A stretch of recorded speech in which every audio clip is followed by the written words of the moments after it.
Good day friends, I'm Dr. A.S.K. Gupta and I'm going to talk to you about the intracardiac echogenic. If you see this clip, you can see that there is a intracardiac focus in the left ventricle.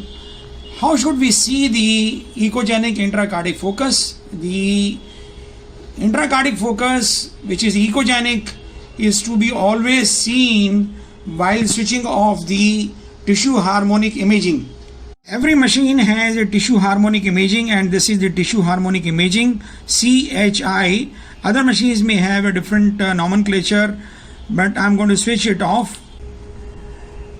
While switching off the tissue harmonic imaging, you can see that the color has gone and it is the black and white image now, and I'm going to see whether there is a echogenic focus or not, because if the tissue harmonic imaging is present, there can be false positive intracardiac focus, but I find that the intracardiac focus is still visible. While seeing the intracardiac focus, you should try to decrease the gain. I'm trying to decrease the gain, and in case the echogenic focus is still visible, it means it is a true intracardiac echogenic focus. So this is how we decrease the gain. By decreasing the gain, the color of the screen becomes towards the darker side, and if it is a true intracardiac focus which is echogenic, then it is still going to retain its echogenicity. What is the significance of this echogenic focus? Is it something abnormal or it is something benign? It will depend upon the maternal risk factors of the pregnancy. If the mother does not have any risk factors and there is single intracardiac echogenic focus, then it is most likely to be benign.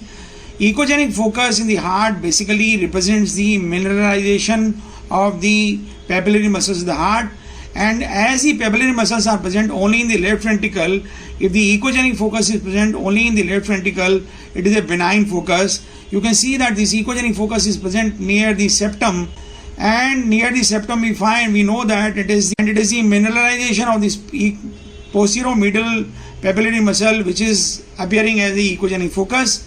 If there are no other soft markers, there are no other risk factors in the pregnancy, these echogenic focus will not have any significance and they can be treated as benign.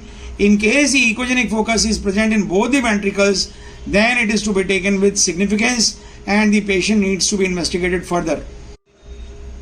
Echogenic focus should be differentiated from the papillary muscles and from the moderator band. Moderator band is seen on the right hand side. This is the moderator band I'm showing you over here.